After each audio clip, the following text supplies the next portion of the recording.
اگر کسی کی نظر لگ جائے تو نظر لگ جانے کے بعد اس کی پہچان کا کیا طریقہ ہو سکتا ہے، یہ جاننا بہت زیادہ ضروری ہے۔ پہلی بات یہ ہے کہ جس سوسائٹی میں تو کوئی شخص معروف ہے کہ اس کی نظر لگتی ہے تو عام طور پر تو توجہ اسی کی جانب جاتی ہے، لیکن ضروری نہیں کہ ایک ہی شخص کی نظر ہر ایک کو لگتی ہو۔ اندازہ ہو جاتا ہے کسی کی گفتگو سے، کلام سے اندازہ ہو جاتا ہے۔ مثال کے طور پر کبھی ایسا ہوتا ہے کہ کسی کی موجودگی میں ایسی گفتگو ہوتی ہے، کبھی عدم موجودگی میں بھی ایسی گفتگو ہوتی ہے کہ جس سے اندازہ ہوتا ہے کہ یہ چیز اسے پسند آئی ہے۔ اب آپ دیکھیے، ایک عجیب بات ہے کہ نظر کا معاملہ پہلے اوپر کو چڑھتا ہے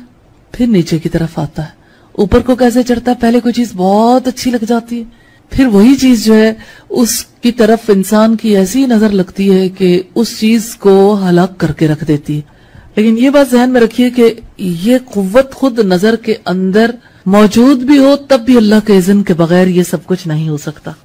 اب اگر کوئی پہچان لے کہ فلاں شخص کی نظر لگی ہے تو اسے غسل کرنے کے لیے کہے، اور اگر وہاں موجود نہیں تو جس کی موجودگی میں نظر لگانے والا باتیں کر رہا ہے تو اسے نصیحت کرے کہ فلاں شخص کے لیے غسل کر دو، اسے نظر لگ گئی ہے۔ جیسا کہ نبی صلی اللہ علیہ وسلم نے اپنے 2 ساتھیوں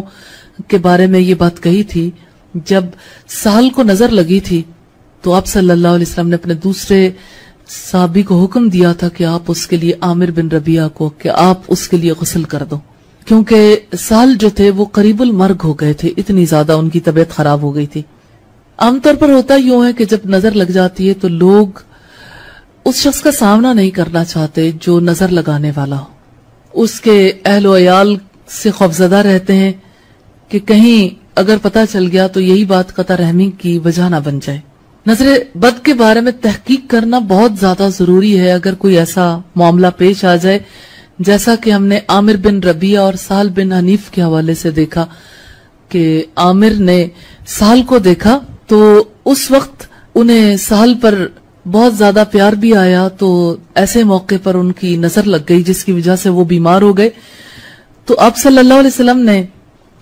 لوگوں سے اس بارے میں دریافت کیا تھا اور لوگوں نے کہا تھا کہ نظر لگانے والے عامر بن ربیعہ ہیں۔ آپ نے انہیں بلایا اور جن لوگوں سے تصدیق کی تھی وہ وہیں موجود تھے۔ جب تحقیق سے یہ بات ثابت ہو گئی تو آپ صلی اللہ علیہ وسلم نے انہیں غسل کرنے کے لیے کہا۔ اگر پوری تحقیق نہ ہو سکے تو پھر غالب گمان کے مطابق عمل کرنا چاہیے، یعنی جس کے بارے میں گمان غالب ہے، یعنی یہ یقین کی حد تک تو پہنچا ہوا گمان نہیں ہے، لیکن بہرحال حالات و واقعات کے مطابق آخری بات انسان کے ذہن میں یہی آتی ہو، تو نظر لگانے والے کو دیکھا جائے گا۔ اگر وہ ان لوگوں میں سے ہو جنہیں اللہ کا خوف ہوتا ہے تو اس سے کھلے طور پر بات کی جائے گی۔ جب صرف گمان ہو تو کسی قریبی دوست کو بھیج کر اس کو توجہ دلائی جائے گی کہ وہ غسل کر دے، لیکن اگر نظر لگانے والا غسل سے انکار کر دے تو اسلامی نقطہ نگاہ سے اس کے ساتھ زبردستی کی جا سکتی ہے۔ امام رازی کہتے ہیں میرے نزدیک اس کے لیے غسل کرنا واجب ہے، خصوصاً ایسے وقت میں جبکہ جسے نظر لگ جائے وہ ہلاکت کے قریب ہو، کیونکہ اصل اس کی یہ ہے کہ